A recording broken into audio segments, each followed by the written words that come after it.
Episode 6 of All Her Fault starts with a flashback of Milo making his way out of a car trunk. Presently, Peter and Marissa quickly make their way to the police station where they find Milo.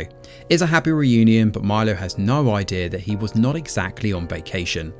He asks about Carrie, and the tension returns to the room. Now Alcaraz and Greco assure Peter and Marissa that the medical examination shows Milo is completely unharmed. They ask permission to talk to Milo and to see if he has any information about Carrie that could help them. Unfortunately, Milo only tells them that Carrie allowed him to have Fruit Loops for breakfast. He has no idea who drove him to the park that night and only remembers he was in the trunk and the car went fast. Later, Marissa asks why the kidnappers returned Milo, but Alcaraz has no answers. On the way out of the police station, the family is accosted by journalists. Now Marissa and Peter take Milo home, ignoring the press's questions. Now Peter uses Milo's return as an excuse not to apologise to his siblings and to Colin. Instead, he tells them that family is what matters most, and he asks Marissa to forget about the fight with his siblings. Marissa is more worried that Carrie will return for Milo and is ready to fight. Meanwhile, Alcaraz and Greco drive to the park where Milo was found. Now Alcaraz decides to check the motels around the area, and the following morning Marissa helps Milo get ready. She asks about his hair, and he says that he and Carrie were playing dress up. When she asks how Carrie treated him, Milo responds that Carrie played all the games with her. Jenny is relieved to read the news about Milo's return. Rich is relieved only because he thinks it gets Jenny off the hook for hiring Carrie. And Jenny clarifies that she is genuinely friends with Marissa. Now back at Marissa's house, Milo acts out when she refuses to give him Fruit Loops for breakfast. She confides in Peter that she is having a hard time, worrying that Carrie will be back. And Peter insists on getting more security for the house, and Marissa decides they need to find their old baby monitor. And the detectives return to show Milo some pictures of motels and see if he can identify the one he stayed at. After a few pictures, Milo spots one. Now Alcaraz asks Marissa if they paid the ransom, since it would explain Milo's return.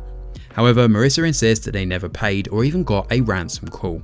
Later, Jenny and Jacob pay Marissa and Milo a visit. Marissa confides her fears in Jenny and also assures Jenny that they are true friends. Sadly, the boys start fighting about who Carrie loved more, and Jenny is forced to leave to give Marissa and Milo space. The police head to the motel Milo identified and find a man's body and a birthday cake. They start wondering what his connection to Carrie may be and why they got Milo a birthday cake. Now Alcaraz calls Marissa and tells her about the dead body, and Marissa starts to panic even more because the police believe Carrie has killed two men. She feels like Carrie is watching them, but Peter comforts her before heading in to stay with Milo in his room. Now on Monday, Jenny takes Jacob to school and gets a call from Alex. Apparently Lee wants to meet in the afternoon to discuss strategy. Backed into a corner, Jenny is forced to seek help from Sarah. Sarah agrees to watch Jacob after school as long as Jenny considers volunteering for the school fundraiser. Elsewhere at the Irvines' place, Peter sets up more security cameras and alarms around the house. He also talks to Brian and tries to apologise, but Brian is still pissed at what Peter did. Of course, Peter adds more excuses instead of taking accountability, and he claims he did what he did out of love and can't live without his siblings. Brian is touched by his apology and promises to text Leah and invite her over. Speaking of which, Leah is over at Colin's house. She's not exactly ready to forgive Peter, but wants to see Milo. She agrees to drop by the house, and as they talk, Colin confesses his love for her. Meanwhile, Marissa spends the afternoon looking for the old baby monitor. She comes across a bag full of money among Peter's things, and she confronts him about it, and he finally comes clean about the ransom call. However, he clarifies that the caller never made contact again, so he never actually paid. It goes without saying that Marissa is pretty angry that he hid such a big thing from her.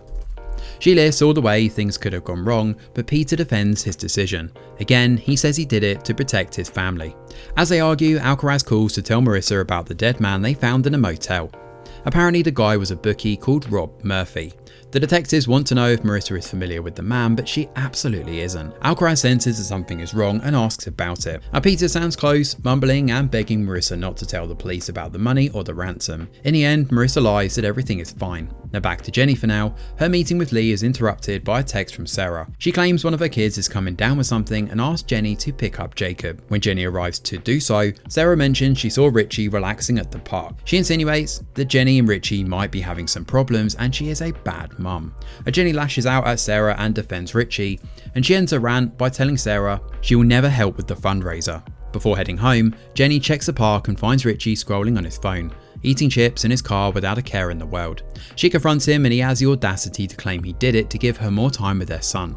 She's had enough and shares how difficult he has made her life, and he never wants to step up on the home front and resents that she has a job that she loves. Richie acts as if all of this is entirely new news to him, even though she's asked for his help numerous times. Fed up, Jenny asks him for a divorce. Back to the case, the detectives track down Rob's ex-wife in South Shore. This is the same neighbourhood Carrie and Carl are actually from. They realise that Rob's ex-wife is a woman they met before outside the company. This time they force her to cooperate, and they quickly learn that Rob is Carrie's dad.